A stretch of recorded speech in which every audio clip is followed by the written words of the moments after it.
Hello and welcome to Bringing Education Home. I'm Herb. And I'm Christina. And together we bring you experts and ideas to help you grow happy, healthy, successful families that are both inside And outside the box.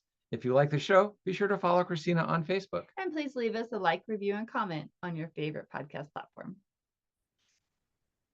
Today, I have the pleasure of introducing Efrat Shokef, Ph.D.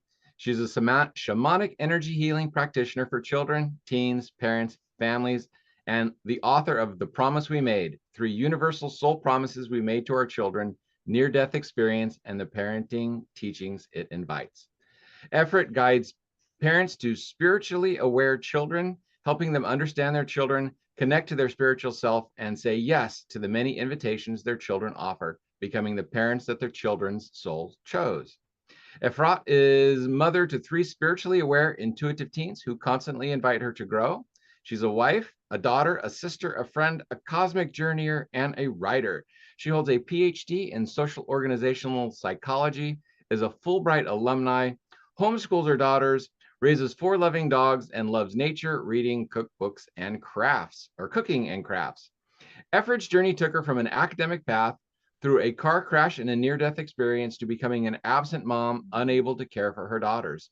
The reorganization of her physical, together with the integration of her near-death experience, invited her to say multiple yeses to the universe and to explore the essence of motherhood and our sacred soul relationship with our children. That is quite a lot of a journey. It is going to be a really interesting conversation. Welcome to our show. Thank you for being here. And I'm really looking forward to this conversation. Thank you for having me. I'm looking forward to this conversation as well. I'm curious what will come up.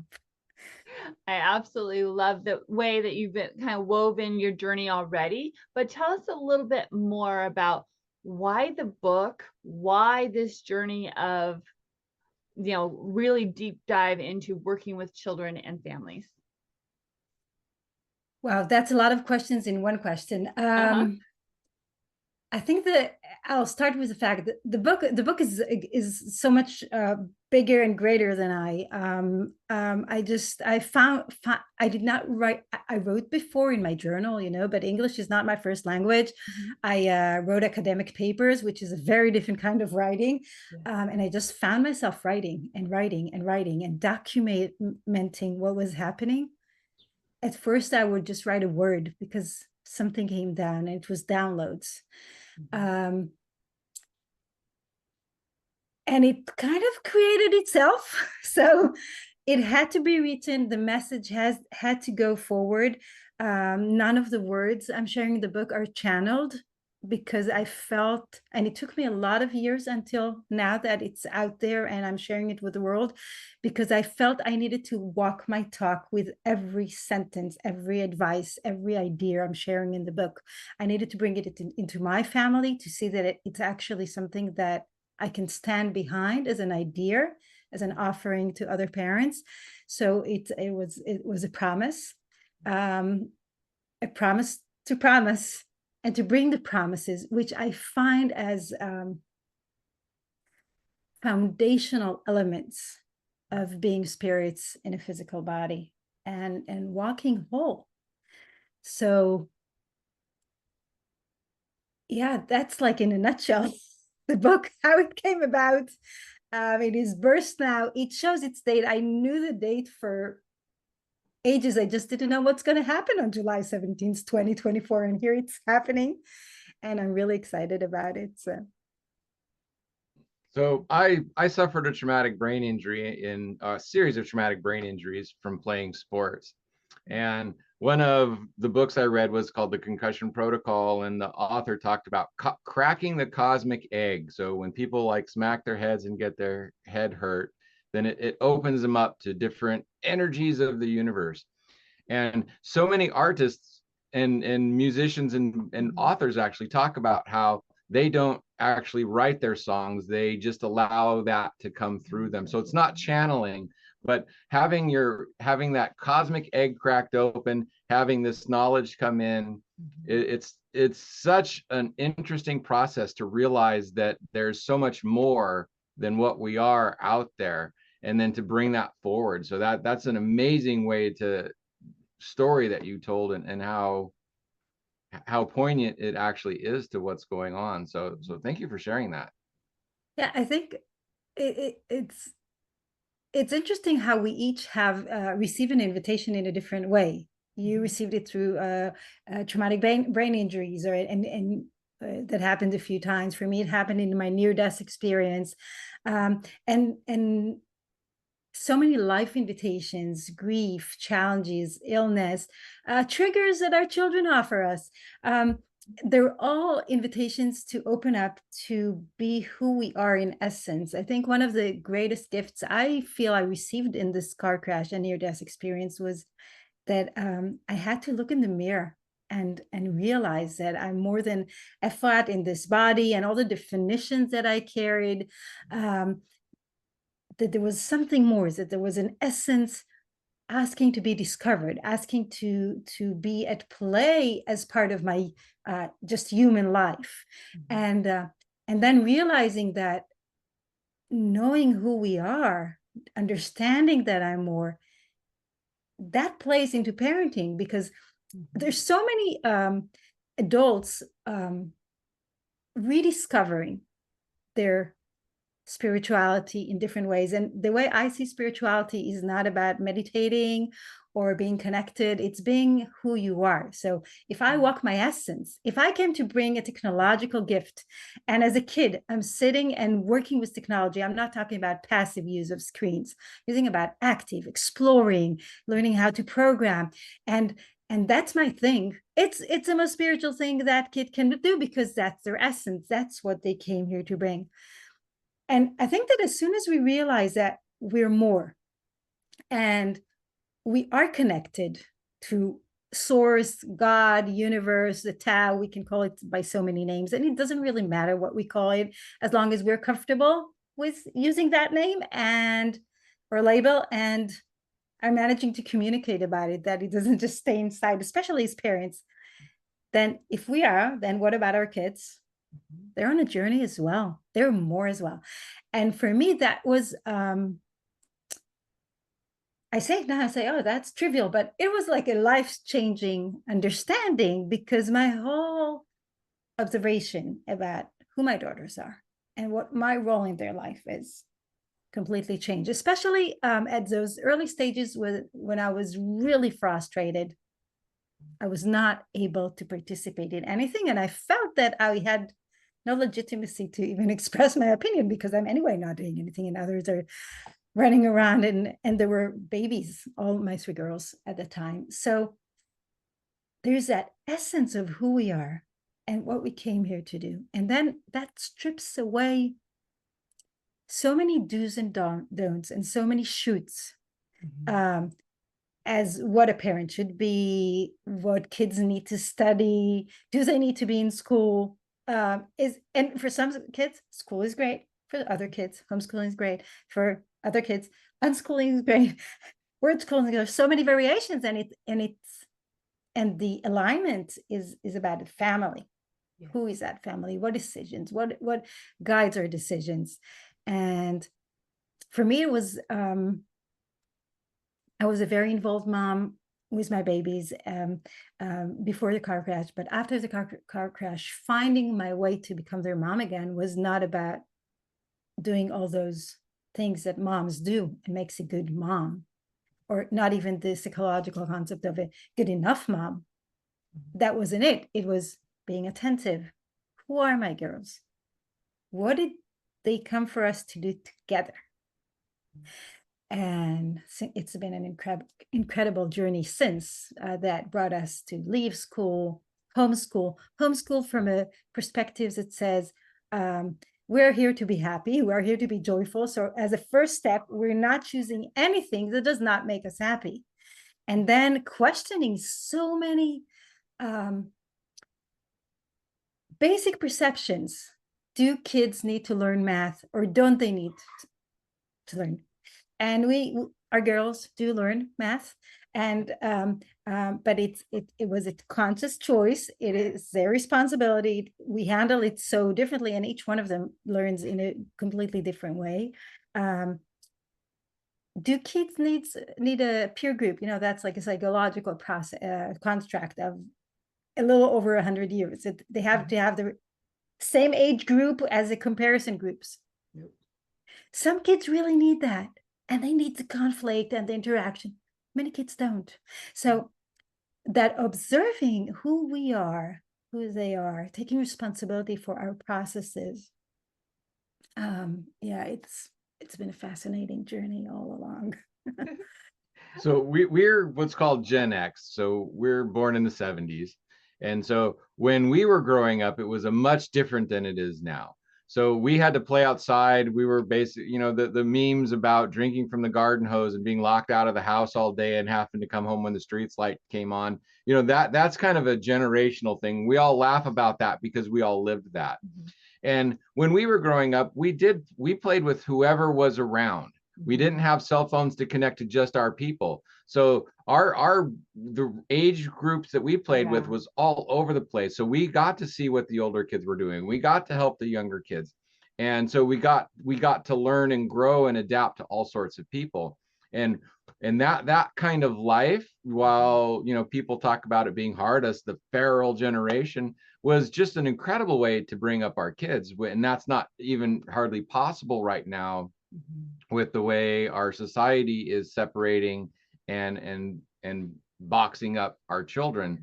And so that's, you know, that's part of the reason we started Vibrant Family Education, is actually to start getting back to the love of life. It's not about education, and so many parents are about, oh, life is about going to work and having kids, but then they hand off their kids to somebody else to raise. So the way you talk about bringing the family back as the focus is so very, very important right now.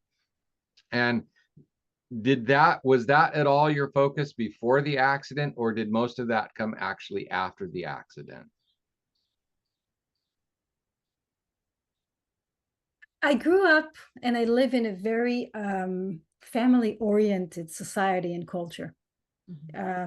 So I think it's a bit different than in the US anyway, in how our interactions are constructed. But no, I wasn't into that. I had my little family. My girls were really, really little. My twins were 13 months old when the car crash took place, and I was home with them before that, but it wasn't.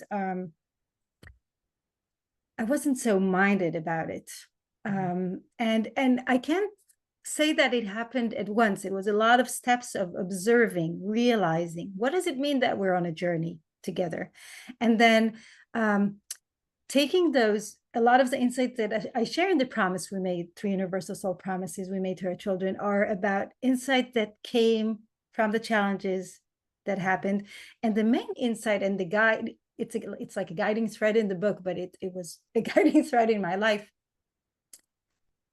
When I left my body in the near-death experience, I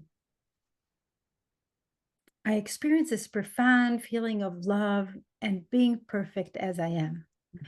And it's not something that I never find the words to express that sense, which I still feel in my cells. It really, really walks with me. And in a way, I was obsessed. As soon as I found words and understanding, I was like, wow, you can feel that. You can be in such a joy and happiness and precision as a soul. So what's going on here, and how do I create this here? And I remember talking to people in my community, which is a fairly spiritual community, and I was like, I would show them and said, Fad, it's not supposed to be like this here. You're supposed to suffer, you're supposed to have challenges, you're supposed to all the shoulds. Right. And I was like, no, I'm gonna find a way to be who I am, because it's about being who I am was finding that joy, or I should say it was the other way around in the process. I was finding that whenever I was precise to who I am, expressing what I thought needs to be different in how things were handled, saying no to a friend that really wanted to come over and so spend some time with me after the car crash, and all kinds of little, even just saying this is good for me right now and this is not good for me. I was aligning to that profound feeling of joy And I feel like now it's happening with the book. There's so many elements around the book that are technical, and I'm like looking, but I'm full of joy. So I know I'm birthing something that I need to be birthing. But then how do you share that feeling with your kids? How do you help them grow in a society? And order is needed in a society, but we want to observe and ask what pieces of that order fit. What do we need to adhere to? What maybe we can play around with? And where I live, we're privileged. We can homeschool. Not in every European country you can homeschool. So that's like an issue. And it was asking and understanding that if I'm aligned, that allows them to be aligned. If I'm precise and then I'm joyful, then how can I help them grow up and guide them and walk with them in a way that they would grow up to be aligned to who they each are? And that's like aligning as an individual, but that's also aligning as a nuclear family, because we noticed that if my husband, as part of his job, it's right for him to travel to this and this place for a while, and if it's precise for all of us, something would align for everyone. And same for each family member. So it's like this dance of growing, of observing, of constantly asking and exploring what is aligned for each of us. And I'm really proud that both my daughters and we have a small community of moms and daughters that journey together, and we meet and we explore spiritual tools in child, and now they're teens, but they've been growing so fast. How in a way that aligns for them. And on my website, I'm offering many tools that we experimented with. But I look at these girls and they can say no to their friends. They can take their phone and they can close their phone and say, no, right now, I don't need distractions. This is not aligned for me. This is aligned for me. Or they can also say, this is not aligned, but I am choosing to go to this school and finish my high school in this school because these and these and these are the advantages. I don't want to be home. Like I have a client that her parents want her home. She doesn't want to be home. She made a conscious decision. She's paying the prices. She's aware of the prices, but that's a very aligned decision because it's after asking questions. It's being aware. So I look at them and say, okay, wow, I wish I was growing up and given that freedom and direction, that alignment brings joy. And when we are our essence, and essence not just as that integration, that weaving of being both a human body and an energy. And we walk with our energy and we learn to heal, take responsibility, work with who we are, nourish our energy, just as we eat. We try to eat healthy. We try to keep hygiene. We do all kinds of things to our physical. Everything needs to happen in the energetic as well. And when you look at those teens, I'm like, okay, this is possible. It's possible. And I have such teens all over the world, and I'm guiding other practitioners to do and that are doing the same work. And I'm sure there are tons of such children and teens that I don't know, because they're, every message we bring to the world, you always have a few people from all over bringing the same message, and then it aligns because it's time. That's how I feel with my book. I'm like wondering, okay, where is it going to meet others bringing the same message, that we made a promise. We made a promise to not just to help them adjust to earth and know how to live here. We made a promise to help them stay who they are in their essence. And that's so like beautiful. And you're talking about alignment, and whenever we decided to do this podcast, is part of that alignment, the way that you're talking about helping the children grow and really helping them understand who they are and where they're coming from. And we talk very much about family values and helping to instill those or help to understand those family values. And then you move from those family values into helping the children understand why they're important or how they're important to them, and making those good choices. And also along the learning styles, because you're talking about, when you work with your girls, sometimes one learns this way and another learns that way. And that's something we talk about a lot as well, is that learning style and how they really integrate and understand the information is so, so important. So that alignment is so amazing and beautiful. And so that's why we had you on. And I really appreciate the way you were explaining that just now. Now, a few words about vibrant family education. How many entrepreneurs and business owners start out on this journey to make a better life for their family, only to find that it took so much more time and effort than they were expecting that they had even less time for their family? I know I did. At Vibrant Family Education, we want to help you reach your family goals while you're still building towards your business goals. We do this by bringing you the third leg of the stool to keep your family upright, family education development. By bringing your children's education home, you will be able to model your work ethic and family values as you overcome obstacles and challenges to build your business. Instead of learning facts to pass tests, your children can be watching and seeing the dedication it takes to build your business and the legacy you want to create for their future. They will be able to witness the struggles and joys, the wins and the losses, and learn from you how to persevere and grow in life. Instead of waiting until you get successful to spend more time with your family, start with the end goal in mind and bring your family home. Instead of trying to repair your family after you reach success, let us help you start achieving your family goals from the outset. Learn to be successful with your family now, and no matter what happens in the future, they will be better prepared for life, especially after watching how you cared for and built not only a business, but a healthy, happy, and successful family. We offer a wide range of educational services, including how to easily get started with homeschooling. Come visit us at vibrantfamilyeducation.com and let us show you how. And now, back to our guest. So where you're from is homeschooling. You say you can, but do a lot of people do homeschooling? Or- And is it because you got on this journey and through the car accident that you chose to homeschool? And why did you choose to do the homeschooling? More and more families are homeschooling.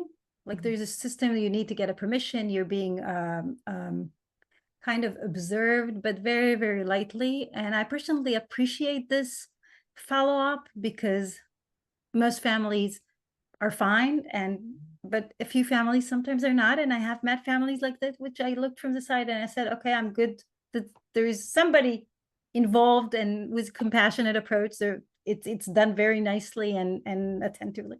Mhm. So there are more and more families.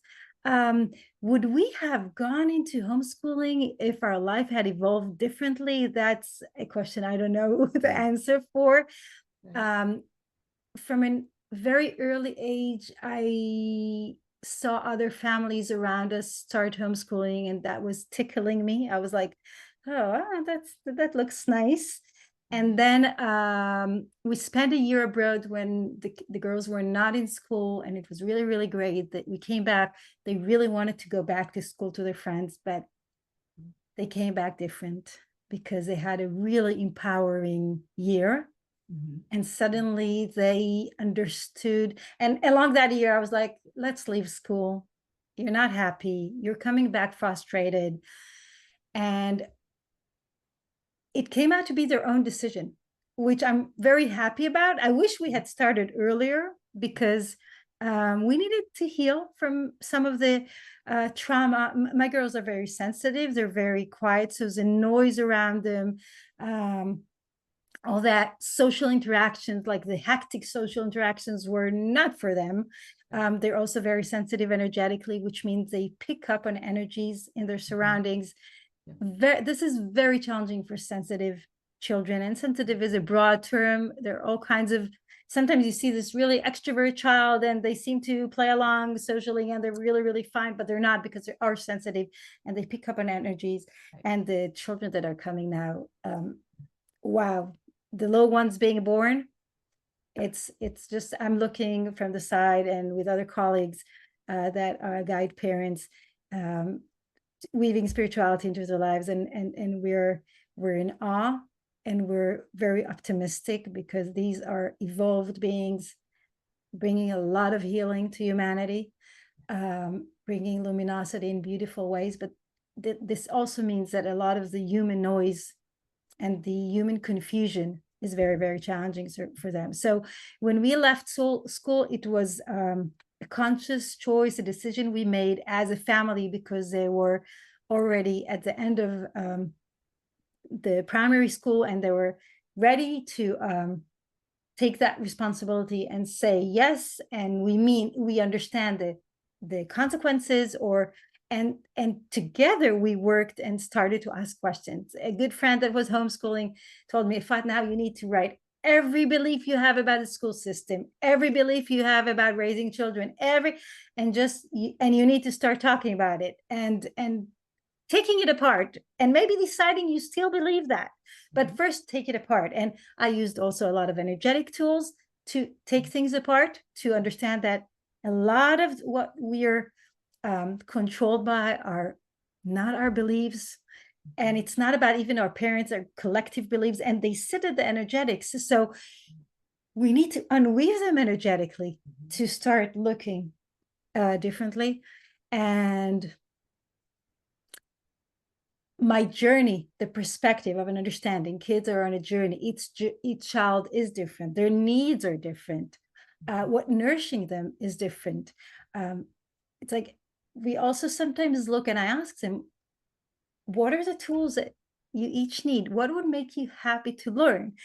So the little ones, for now, just let them be outside in their forest activities. They belong to all kinds of homeschooling forest activities, and they tune into the earth. They learn all kinds of weaving, basket weaving, and all kinds of but it's about touching the earth. It's about touching the trees. It's about being outside and not in a classroom. And nature has this. We're so gifted to have nature just heal us. It's a healing place. Nature absorbs the energies that we collect. Nature absorbs the noise. Nature allows us to tune in to our center. So I think it's one of the best decisions we ever made. Is it right for every family to homeschool? I'm often clients ask me about this, and I say, you need to, are you ready to take responsibility? Are you taking, and responsibility is not about being responsible for your kid learning what is being taught at school. That's not the issue. Kids can catch up on whatever they need to learn officially if they want to go to university or whatever at any age, because this is their choice. It's about encouraging them to explore. It's about creating the conditions that allows this exploration. It's about being available. It's about letting them participate in the house and being a community. My girls do everything in the house. They don't do it for us. We do it together. So it's homeschooling is so the wording. I'm thinking of homeschooling. It's like, but it's about living as a family and giving them the tools to be able to have the doors that they will need open, if it's higher education, if it's a profession, whatever. Giving them the tools to interact with the world and know how the world works, and understand that it's not exactly like in their home or in their community. So having those abilities, but each child needs a different direction in that and a different guidance. And for me, that's my weaving in the world, the spirituality, knowing you're a spiritual being. Now kids see energies, and they communicate with other beings, and it's us adults that puff them on the head and close that door, and then you have injuries and you fall and you hit your head a few times, and it's like your soul is giving you an opportunity to say, hey, I came here to be connected, and I want to be connected. So I'm going to find the way to create that situation for myself. And as we said earlier, this happens in different ways, but maybe we can prevent that for our children, or at least have them deal with their stuff. It's like a child comes, and I in my shamanic past, I went through a lot of healing my soul, healing myself, healing Efrat of now, healing Efrat of other lifetimes, beyond space, and a lot of healing on the family lines. So when we take that responsibility, and homeschooling, it's not about homeschooling. You can do that also if your kids are at school. You can take responsibility for who you are as a human. And so not everything my girls bring are related to me or my husband or their grandparents. A lot of what they bring is their own. But then if I give them the freedom and create the space for them to just deal with their own, then they can walk the path. They can learn what they came here to learn. They can heal what they came here to heal. They can serve. They can serve and not be occupied with all their wounding, because they can be present. And I think homeschooling is a lot about that, because it's that's why getting, we as call you it two, education out of at the home. box. Yeah, that's why we call it education at home, because it's not about homeschooling. It's not about school anymore.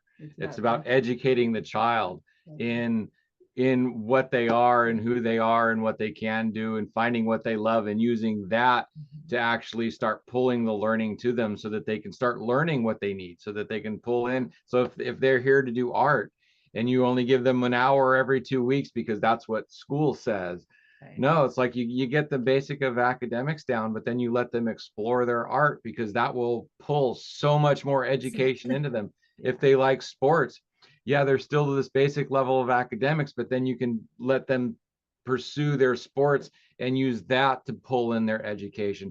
So that, that's where the education at home comes in. And so we don't call it homeschooling. We call it education at home, because we're trying Yeah, to I get need to away from adopt that that. schooling model.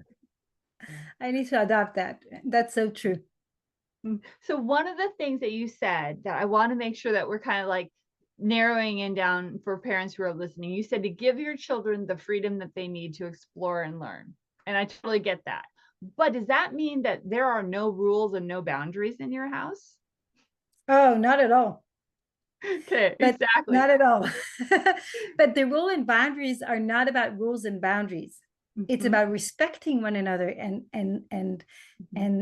being attentive to one another, and understanding that there is our dogs, for example. We have 4 dogs. Yes.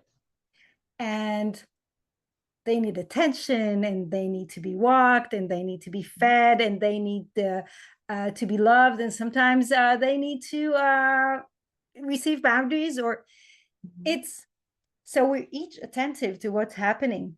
We know what's best. And if we have an argument about the hour, let's say it's really hot out here, but at some point you need to take the dogs out, even if it's really, really hot, because the dogs already need to walk out, although they have a big garden to run around. And so it's a conversation. It's not about you have to do this or you have to do that. We rarely get to those points.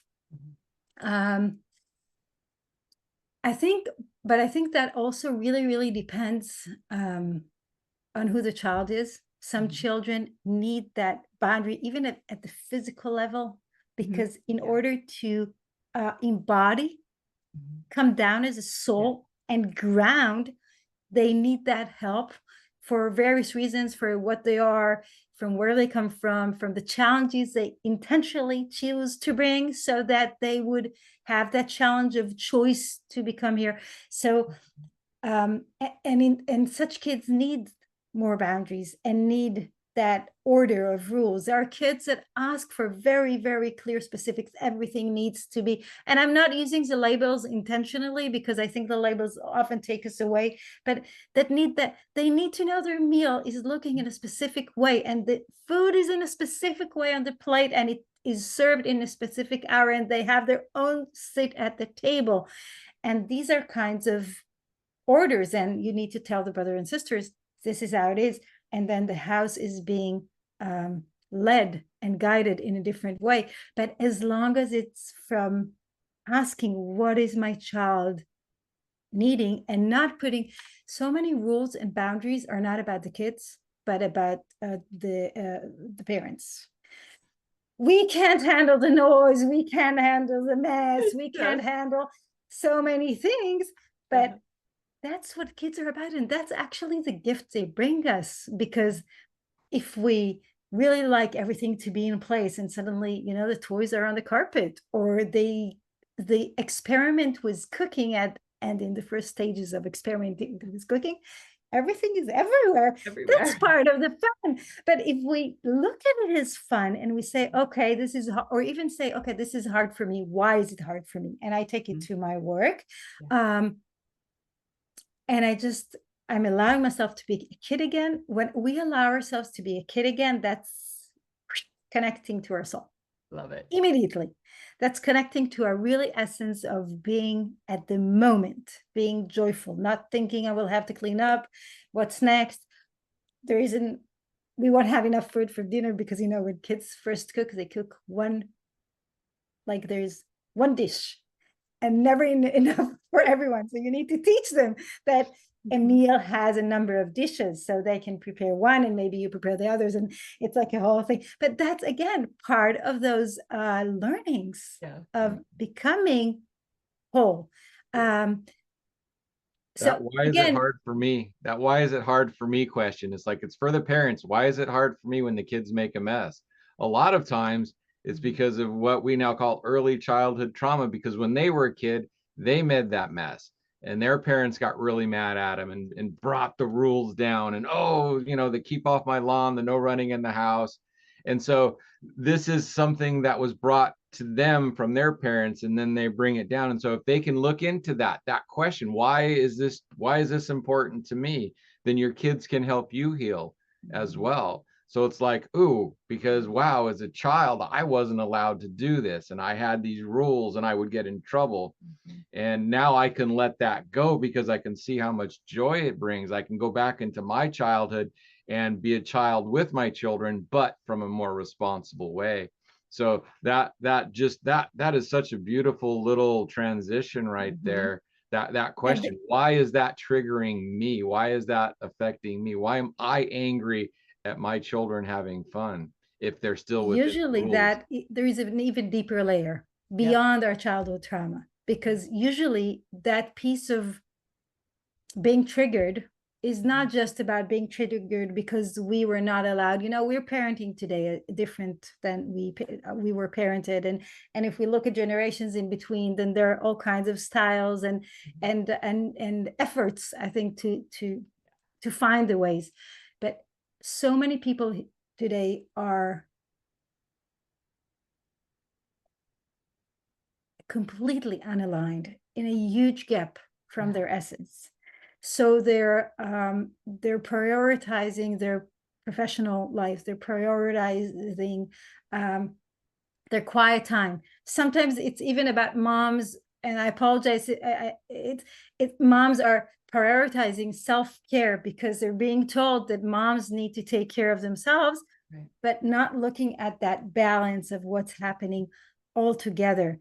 And I think that a lot of parents get mad in these situations, or frustrated, or are not sure how to handle it, not just because of the situation, but deep inside, it's a reflection that that parent needs to make changes. Now, this doesn't mean to give up your career or that's who you are. Some moms, that's what they're supposed to be doing, and their kids are supposed to be with their dad or another family member, or there are all kinds of ways to evolve, and which are precise to different people. But for many, this is not aligned. And being busy and quick and constantly on the phone and needing to catch up and answer messages immediately and spend hours on social media, that's not aligned for anyone.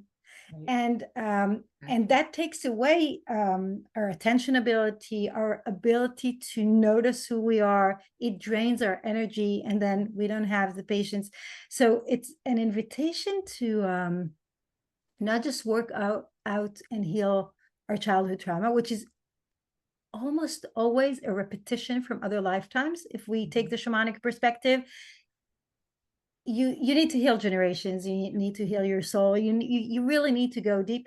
And amazingly, there's so many modalities to do that today. But it's taking that invitation, that and it comes back to life invitations. I had a car crash, I had a near-death experience, I was unable to do things as a mom. I could have just really stayed close and not worked things out. And I had to work and heal really, really difficult themes in my energy, but I confronted them. I'm constantly saying, just show me whatever I need to see. And I'm guiding my clients to do the same and take responsibility and learn how to work with themselves, because we each have that ability. And kids can learn that from a very early age. But it's that willingness to understand that all those little situations they're an invitation to ask what's aligned in our family and what's not aligned in our family. And it's okay to be tired, and it's okay to have questions, and it's very okay to make tons of mistakes in the way. Yeah. But as long as you're on the motion, and I talked about that in one of the later chapters in the book, when we're on the motion, when we're even, okay, something happened and we were mad and everybody's frustrated and good intentions came out bad. But if we inside, we don't even say, I'm sorry, nothing. We just inside say, tell ourselves, wait, what am I learning? What do I want to change? Why did I react like this? Maybe I want to go to a shaman. Yeah, it doesn't matter what we say, but we take that little bit of responsibility saying, I can start working with myself. We radiate our kids that we're trying, that we're on emotion. And when we radiate, it's like an energetic conversation. It's nothing in words. It's often not even conscious, but we tell them we're doing our best to become who you chose. I understand I need to become my essence. So I'm going to do something about it. And even before we do anything in the literal, they get that message. It gives them another breath, okay, so she's trying. I can stay who I am. I need to start fitting myself and becoming that good child that does everything just to make my mom happy. So it's that energetic communication of really just being on that motion, taking responsibility and starting to find out who you are. And that is so important, because then they can stay who they are. That was very beautifully said. Thank you. Beautifully said. You know, we could absolutely talk for hours, and unfortunately we have almost talked for an hour. No, not unfortunately, fortunately, because you have given us so much wisdom and our audience so much to think about. Tell us a little bit more about the book, though. This is July of 2024, and you have a book coming out this very next week after we record this. Tell us a little bit more. Tell the audience how to get this book, and take all this wisdom that you've been sharing with us and know that there's even more in that book if you go pick up that book. So the book's name is The Promise We Made, and it talks about three soul promises we all made to our children. We have personal promises that are between a parent and a child, while a child chose a specific parents and what they needed from them. And we have universal promises, which means they are true, in my belief and in my understanding, to every parent-child. And when I talk parent-child, it doesn't have to be biological parents. Any significant adult walking with a child, and that expectation, what do they need from us in order to stay who they are? I share the insights that I gained as part of my process of looking into the essence of what is motherhood and what makes me my daughter's mom when I don't do any of the doing. And I go into beyond. The book starts a bit with my story, my background, the near-death experience, the car crash, what happened, to give the context. And then I go into what is a parenting journey, what is spiritually aware parenting, what is invitation we have, what are personal soul contracts, what are universal soul contracts. And I go into three universal soul contract truths. How do we guide our children to know what their subjective, inner, personal truth is, soul truth? Yeah. How to be, second promise is how to be attentive, how to be able to listen. And the third is about emotion, as we talked, and soul moments, as we talked just a few minutes ago. The book includes exercises, and one of the parts that I love about the book is that each chapter starts with a mystical healing story. These are healing stories that carry energy and offer and invite those who the book is meant for to really allow that immersing in the energy and unweaving that happens while reading the book. And I've been getting feedback that actually happens, so I'm really looking forward to hear more.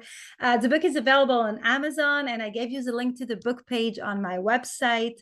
And I am trusting that those who are ready for the message and the understanding will find it. And yeah, I'm just trying to support this baby. You know, babies are born, and then we prepare the room, and then they grow up and we understand that we carry them. So I'm just trying to carry it and give it and offer it to the world, and to those parents who need that guidance, who are weaving spirituality, who have those really evolved, amazing souls here asking for asking them, allow me to stay who I am and bring my beauty into the world, which is something we adults need to do as well. So this is about my book, and thank you so much for having me. I enjoy talking with you so much, and may your mission continue to spread its wings and allow parents to choose consciously how they want to educate their kids. Thank you. Appreciate that so much. Audience, making sure that you're picking up all the gold nuggets, everything that we've shared with you, everything that's been given to you out of joy and love, out of hoping that parents and families can grow and become better every single day. Thank you for joining us today. And thank you for being here as our guest today. I really enjoyed having you here. And again, so many people are out there just talking about the problems that they have or the problems in the world. And you are actually putting yourself out there. And that can be such a scary thing to do, but you're doing it and you're putting it out there and you're helping families so to me, you are one of our modern day heroes, because you're walking your talk, you're putting it out there. And like I said, instead of just talking about the problems, you're doing what you can when you see them to start fixing them. So thank you for being here. Thank you for being you. Thank you for what you're doing. It is so needed in this day and age. So just thank you. Thank you. May we all walk the promise we all made. Love it. Thank you. Thank you, Efrat. Thank you, audience. And we will talk to you on the next episode. Bye for now. Hello, and welcome to Bringing Education Home. I'm Herb. And I'm Christina. And together we bring you experts